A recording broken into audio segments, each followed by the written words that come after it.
Hey everyone, welcome back to my channel, and today we will be discussing about the new topic in C programming language, that is string.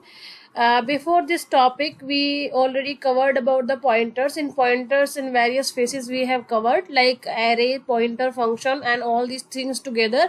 I have covered in the last video. I had already discussion about that memory allocation, and there we have seen few function which is having the relation with std library dot header file dot h header file. So these standard library std lib dot h header file is having those function which we have covered in the last video.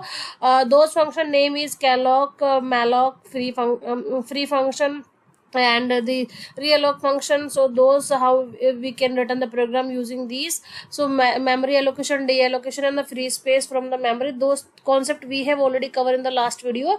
So now we will be discussing about the C programming language, and new concept string.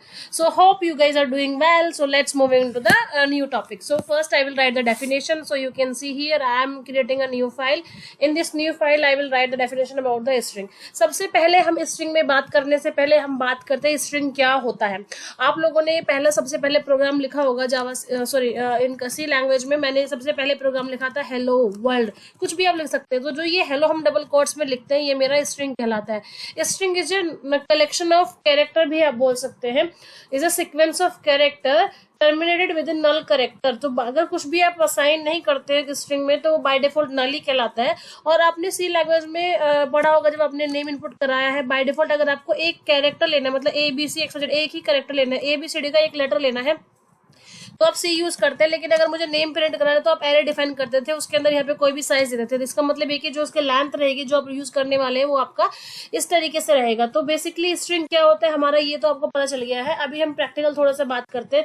तो basically in C programming language a string is a sequence of characters. ये आप definition में इस तरीके से लिख सकते हैं. कलेक्शन ऑफ कैरेक्टर्स भी आप इसको लिख सकते हैं. तो यहाँ पे हम डेफिनेशन लिखते हैं स्ट्रिंग क्या होता है मेरा. ए स्ट्रिंग, अभी मैंने आपको डेफिनेशन बताई है वही मैं यहाँ पे लिख देती हूँ. ए स्ट्रिंग का सीक्वेंस ऑफ कैरेक्टर, यहाँ पे CHARACTR कैरेक्टर. तो ये जो आपका स्ट्रिंग होता है वो क्या होता है, सीक्वेंस ऑफ कैरेक्टर्स होता है.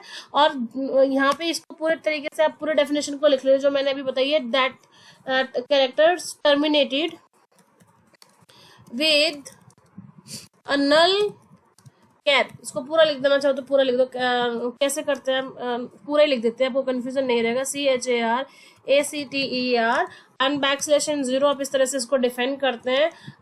एग्जाम्पल में मैं आपको देती हूँ आप एग्जाम्पल कैसे लिखते हैं. इसका एग्जाम्पल अभी ऊपर मैंने लिख के दिखाया. सपोज मैंने कैरेक्टर लिखा, सी एरे लिखा इज इक्वल्स टू, मुझे कुछ भी यूज करना है, मैंने यहाँ पे लिख दिया हेलो. ठीक है ना. तो ये मेरा जो डबल कोट्स में आपने लिखा है ये आपका स्ट्रिंग कहलाता है.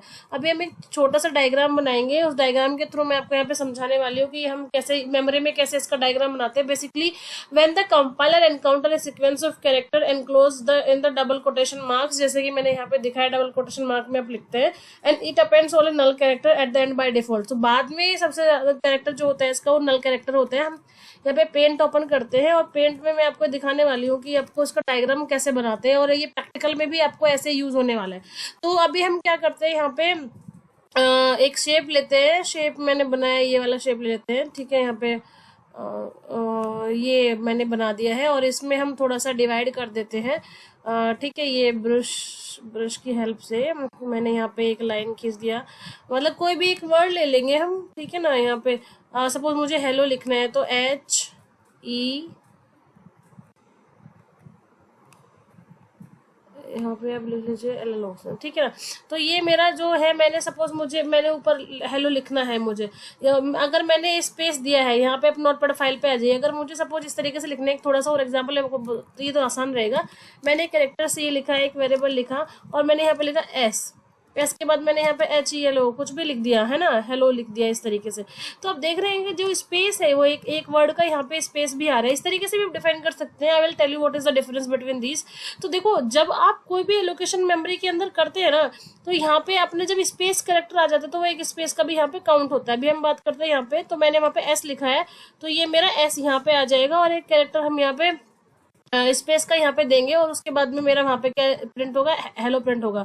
तो ये आपने यहाँ पे लिखा है ई, ये यहाँ पे आ जाएगा आपका ई, एल, यहाँ पे क्या आएगा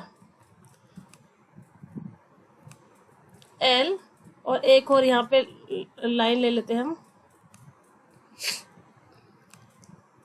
एल, और एक और आ जाएगा यहाँ पे ओ, जो भी आपने वहाँ पे करेक्टर लिया है, मतलब ये वाइट नहीं ब्लैक कलर है ना, ये ब्लैक कलर का ब्रश है यहाँ पे, ठीक है, एल एल ओ।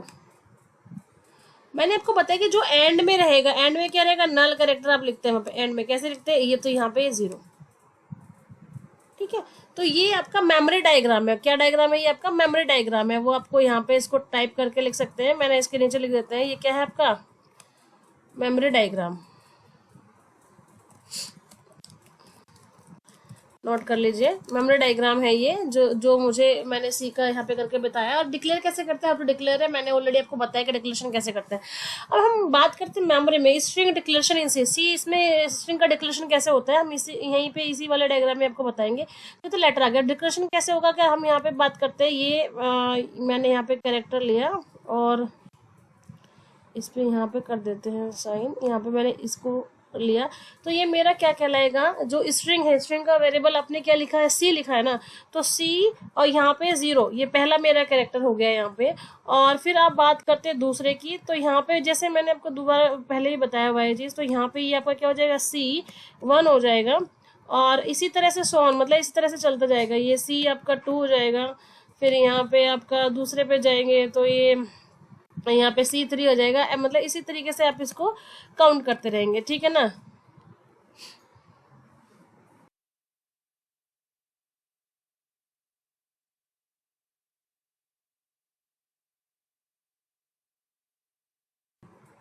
ओके, तो ये मतलब इस तरीके से आप यहाँ पे एन तक लाइन में लिख सकते हैं, मतलब ये C1 C2 C3 C4 C5 C6, और मतलब ये आपका मेमोरी एलोकेशन इस तरीके से होता है, तो हम यहाँ पे डिक्लेयर करते हैं।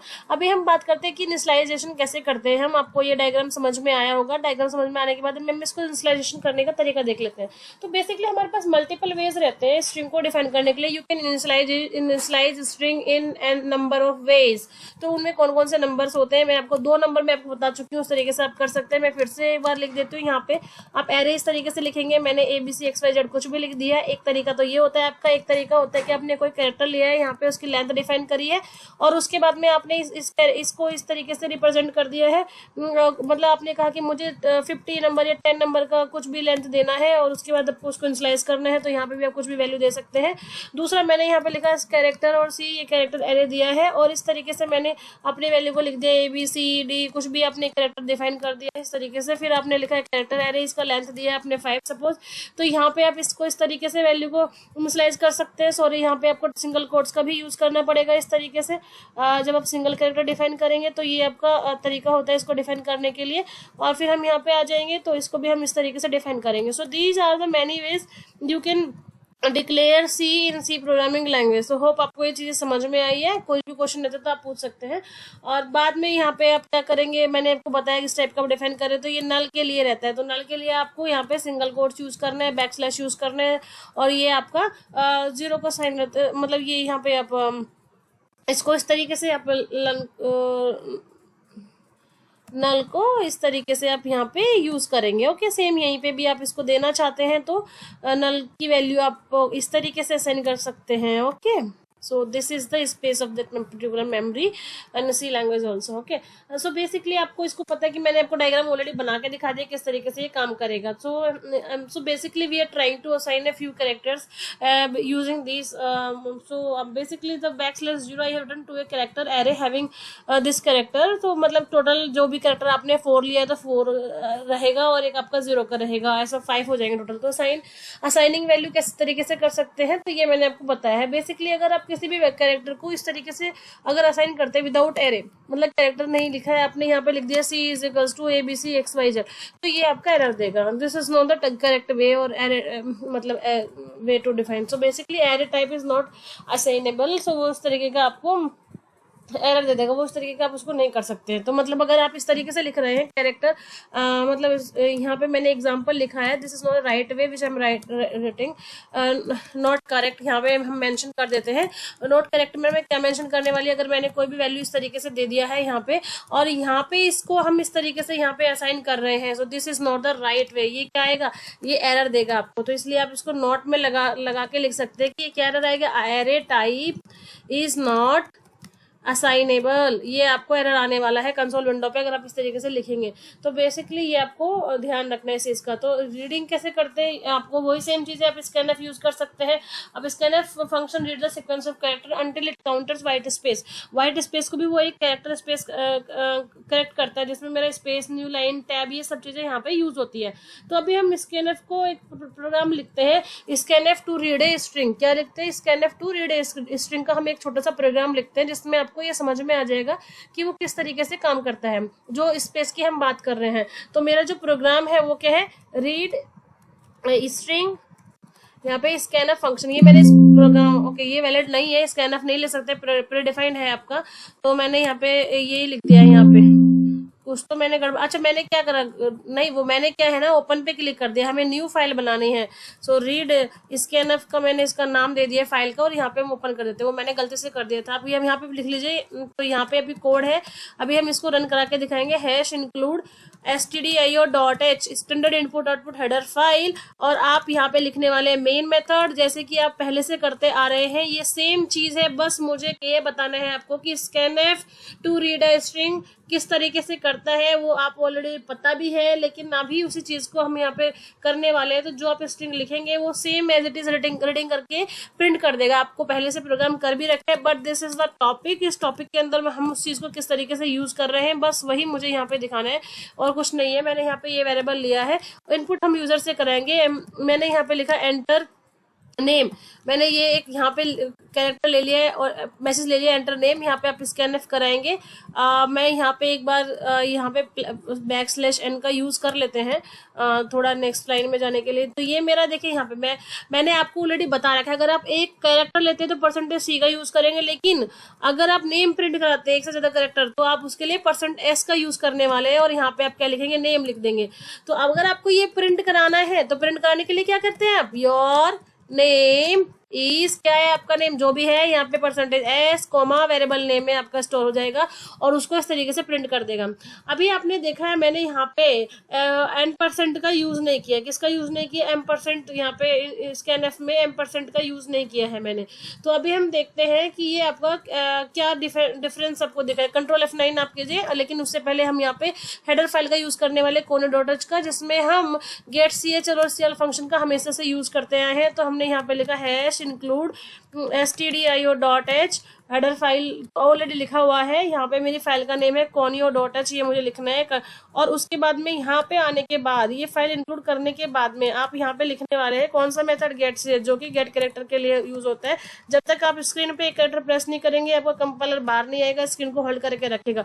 मैंने इंटेलिजेंस इस फाइल का नाम दिया, नेम में एंटर कीजिए, योर नेम इज इंटेलिजेंस, क्या आ गया आपका, your name is intelligence. m% आपने यूज नहीं किया है, लेकिन आपका कैरेक्टर फिर भी सही गया है। तो even though intelligence was enter in the program, only intelligence was stored in the name। अगर अभी मेरी दूसरी बात का ध्यान रख लीजिए आप, मैंने कंट्रोल F9 किया है, अभी मुझसे पूछ रहे हैं कि आप इंटेलिजेंस एक्सचेंज, मैंने प्रोग्राम का नेम दिया, अभी मैंने स्पेस दिया है और दूसरा नेम इनपुट किया है, अभी एंटर कीजिए। तो आपके प्रोग्राम में सिर्फ इंटेलिजेंस ही स्टोर हुआ है, what is that particular reason. तो ये नोट आपको ध्यान में रखना है कि scanf function read the sequence of character until it encounter white space like in new line और टैब, जो भी आपने दिया है, आपको इस चीज का हमेशा ध्यान रखना है, ये बहुत इंपॉर्टेंट टॉपिक है। तो you have to notice that we have to use the name instead of address name with scanf. अगर आप यहाँ पे यूज करने वाले हैं एड्रेस नेम, क्या यूज करने वाले हैं यहाँ पे, एंड मैंने क्या यूज कर दिया, एंड नेम यूज कर दिया, कंट्रोल F9। मैंने यहाँ पे प्रोग्राम को रन कराया और उसमें मैंने लिखा यहाँ पे आपका प्रोग्राम का नेम इंटेलिजेंस एक्सचेंज, यहाँ पे यहाँ पे मैंने इंटेलिजेंट एक्सचेंज रखा। भी आपने क्या देखा, इंटेलिजेंस एक्सचेंज, कुछ भी आप यूज कर सकते हैं, वो आपकी मर्जी है। लेकिन मैं आपको यहाँ पे क्या समझाना चाह रही हूँ कि because of name the character array and we know that the array name declare the pointer in C. So basically आपको क्या करना है, you have to notice that things which I have just now run, so that we use the code name instead of address name with scanf function. So the first name is stored in the name variable, and it was having the space after that. That's why it is not stored the particular value. So the name scanf already point to the address of the first element in the string, which is why we don't need to use address. So अगर आप पहले pointer को use करते ही character में, so scanf function already points to the address of the first element, इसलिए हमने वहां पे एम्परसेंट का यूज नहीं किया। क्या, how to read the line of text, तो आपको यूज कर लाइन ऑफ टेक्स्ट को यूज करने के लिए you can use the fgets function to read a line of string. So put और गेट फंक्शन का आपको पता होगा, वो हम यूज कर सकते हैं, वो हम नेक्स्ट उसमें पढ़ने वाले हैं। तो मैंने यहाँ पे देखो 20 कैरेक्टर लिया है, ठीक है। स्पेस के बाद में वो बिखर जाता है, अगर आप स्पेस नहीं देंगे तो आपको वो एक ही कैरेक्टर चलता जाएगा। जैसे कि मैंने कंट्रोल F9 लिखा है यहाँ पे, और मैंने इसका नेम दिया है यहाँ पे इंटेलिजेंस, और यहाँ पे मैंने एक्सचेंज कुछ भी दे दिया, मतलब ये तो ये देखो पूरा प्रिंट कर दिया। स्पेस करेंगे तो वो नेक्स्ट कैटेगरी में आ जाएगा।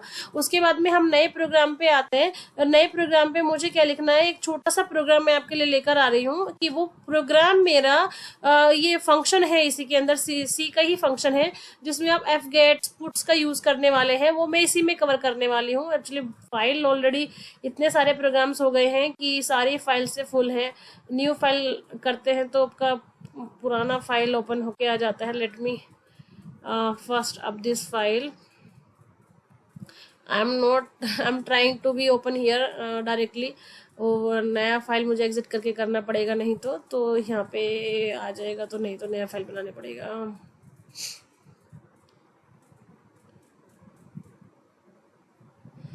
ओके, ऑल टेक्स्ट करते हैं, इसको सेव करते हैं, बाहर आते हैं और एक नया प्रोग्राम बनाते हैं। इसे तो मुझे टाइम लग जाएगा अदरवाइज। ओके, तो यहाँ पे आप देख सकते हैं कंट्रोल F9 का मैंने यूज़ किया है। यहाँ पे आप न्यू सोर्स फाइल पे क्लिक कर दीजिए, यहाँ पे न्यू फाइल का यूज़ कर लीजिए, कुछ भी लिख सकते हैं आप।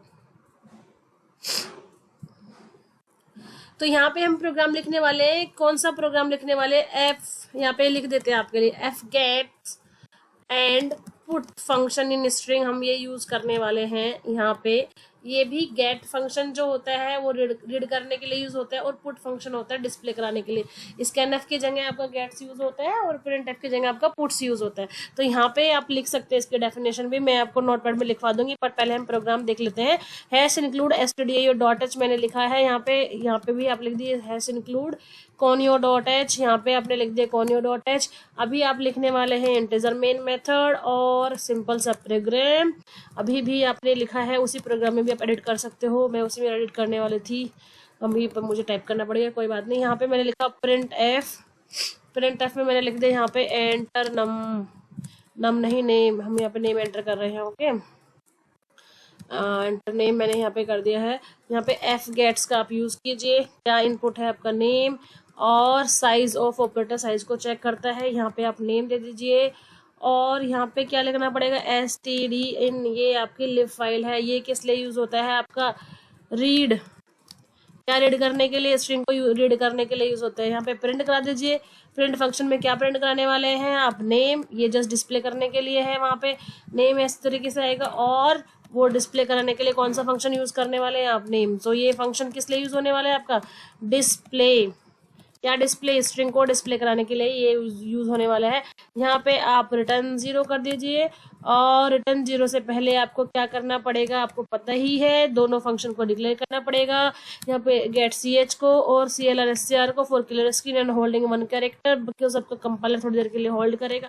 कंट्रोल F9 पे हम क्लिक करते हैं, ये मुझे बोलता है कि फंक्शन प्रिंट शुड बी है प्रोटोटाइप। एक्चुअली मैंने गलती से प्रिंट लिखा है, फंक्शन का नेम क्या है, प्रिंट एफ है। ओके, इस वजह से वह रहा था। एंटर नेम, अब हम यहाँ पे जाते हैं, कोई भी नेम एंटर करते हैं, मैं लिख दिया टॉम जेरी, कुछ भी रख दो, मैंने यहाँ पे लिख दिया टॉम जेरी, मैंने इसका नाम लिख दिया स्पेस के साथ में, ध्यान रखना, तो टॉम जेरी। तो अगर आपको इस तरीके से आपका नेम प्रिंट कराना है विद अ स्पेस, तो आपको किन फंक्शन का यूज करना पड़ेगा, स्ट्रिंग के fgets एंड puts फंक्शन का। स्ट्रिंग के थ्रू ये पॉसिबल नहीं है। तो आपको ये रीड करने के लिए इस फंक्शन का यूज करना पड़ता है। अब पासिंग द फंक्शन, फंक्शन में हम कर लेते हैं, मुझे इसी प्रोग्राम में मैं आपको करके बता देती हूँ। मुझे एक फंक्शन बनाना है और उस फंक्शन के थ्रू मुझे ये पास कराना है। यहाँ पे मेरा फंक्शन, मैंने डिस्प्ले ये फंक्शन का नेम दिया और इस फंक्शन में मैंने एक कैरेक्टर यूज करा और कैरेक्टर का नेम मैंने str दे दिया, वेरिएबल नेम, और इसको डिक्लेयर कर दिया। इंटीजर मेन में ये सारी चीजें हो रही है यहाँ पे। बस मुझे क्या करना है कि ये जो चीजें हैं, ये 3 लाइनें हैं, मतलब ये वाला जो लाइन है यहाँ पे, इसको हटा के अभी डायरेक्टली कॉल ना करा के मुझे फंक्शन से कॉल करा देना है। तो मेरे फंक्शन का नाम क्या है, डिस्प्ले है, और डिस्प्ले में आप किसको कॉल करा देंगे, str को। तो इसी में मैंने चेंज कर दिया है, आप कंफ्यूज ना हो बिल्कुल भी, ये बहुत आसान है, इतना कुछ डिफिकल्ट नहीं है इसमें। और मैंने यहाँ पे वॉइड डिस्प्ले करके, ये फंक्शन का नेम डिस्प्ले है, तो कैरेक्टर में एक वेरिएबल लिया हुआ है वहाँ पे, कैरेक्टर एरे, तो जिसका नेम स्ट्रिंग मैंने यहाँ पे लिया है। और वो जो 2 लाइनें थी वो मैंने यहाँ पे लिख दी है। चलिए आउटपुट डिस्प्ले ऐसे लिख दीजिए, कुछ भी लिख दीजिए, ये थोड़ा सा आपको जो भी मैसेज प्रिंट कराना है। यहाँ पे क्या आ जाएगा, पुट्स। अब पुट्स में क्या आ जाएगा, मेरा str। सो ये फंक्शन के थ्रू हो गया। ये किसके थ्रू हो गया, फंक्शन के थ्रू। यहाँ पे कर्ली ब्रेसेस बंद कर दीजिए, control F9। Okay, display undefined symbol str। Okay, मैंने यहाँ पे बोल रहे हैं कि आपने ये str तो डिफाइन नहीं किया, क्या डिफाइन कर रखा है आपने, नेम डिफाइन कर रखा है। तो यहाँ पे मेरा क्या आ जाएगा, नेम आ जाएगा जी। यहाँ पे क्या आ जाएगा, मेरा नेम आ जाएगा, क्योंकि मैंने वहाँ पे डिफाइन क्या किया है, नेम किया है, और मैं यूज इसको कर रही हूँ। हम दोनों फंक्शन को सेम भी कर सकते हैं, ठीक है। तो आप ये यूज कर लीजिए, ये आपका आउटपुट आ गया। तो ये फंक्शन के थ्रू है, फंक्शन में पास कराने के लिए, ठीक है ना। So this is the one. String and pointers में अगर आपको करना है तो वो भी बहुत आसान है, आप पॉइंटर के थ्रू भी कर सकते हैं, लेकिन हम इसी में यहीं पे एक नया प्रोग्राम बना के कवर कर लेते हैं। मैंने न्यू फाइल, अच्छा हम क्या करते हैं, ये प्रोग्राम आपको हो गया ना, इसी में हम थोड़ा सा चेंज कर लेते हैं, या फिर वापस जाके सेव कर लेते हैं प्रोग्राम फाइल को, और एक नया फाइल ओपन करते हैं, और उस फाइल में एक छोटा सा प्रोग्राम हम और चेक कर लेते हैं इसका, स्ट्रिंग का। सो यहाँ पे न्यू सोर्स फाइल पे क्लिक करते हैं, that is for string and pointers, string and pointers यहाँ पे लिख दीजिए। ये इसका प्रोग्राम है, स्ट्रिंग एंड पॉइंटर्स का। तो यहाँ पे प्रोग्राम लिखने के लिए वही चीज़ आप हैश इंक्लूड का यूज़ करने वाले हैं। सेम चीज़ हम यहाँ पे लिखेंगे stdio.h। मैं थोड़ा फास्ट चल रही हूँ आपको समझ में तो आ ही रहा होगा। एक्चुअली क्या है ना, ये चीज़ें आपने कर रखी है, तो बार बार अब मैं एक्सप्लेन करने की मुझे ज़रूरत नहीं है, आपको समझ में आ रहा होगा हम क्या लिख रहे हैं। जस्ट एक डिफरेंट वे है कि एक्सप्लेनेशन का, बिकॉज द टॉपिक डिफरेंट है, नेम ये स्ट्रिंग का। सो बट लेकिन ये आपने पढ़ रखा है, ABC XYZ मैंने कुछ भी यहाँ पे दे दिया। ABC XYZ की जगह हम क्या करते हैं, अपने चैनल का नाम देते हैं इंटेलिजेंस एक्सचेंज, ये आपको याद भी रहेगा तो यहाँ पे हम जाएंगे प्रिंट एफ में। मैंने यहाँ पे स्ट्रिंग को प्रिंट करने क्या, मैंने एक कैरेक्टर प्रिंट करने %C का यूज करने वाले हैं। अभी आप यहाँ पे इसको देखते जाइए मैं कैसे नोट कर रही हूँ, ठीक है ना। तो अभी उसके बाद आपको समझ में आएगा, %C मतलब एक कैरेक्टर प्रिंट करेगा, ये तो आपको समझ में आ गया। लेकिन मैंने यहाँ पे पॉइंटर यूज करा है, और फिर पॉइंटर में मैंने यहाँ पे लिखा है नेम +1, मतलब जो एक पहला कैरेक्टर है ना उससे अगले वाला प्रिंट करेगा। अभी इस केस में ये ओके, मैंने नेम +1 लगा दिया है। तो कैरेक्टर, पहला कैरेक्टर क्या है आपका I है, दूसरा क्या है आपका N है।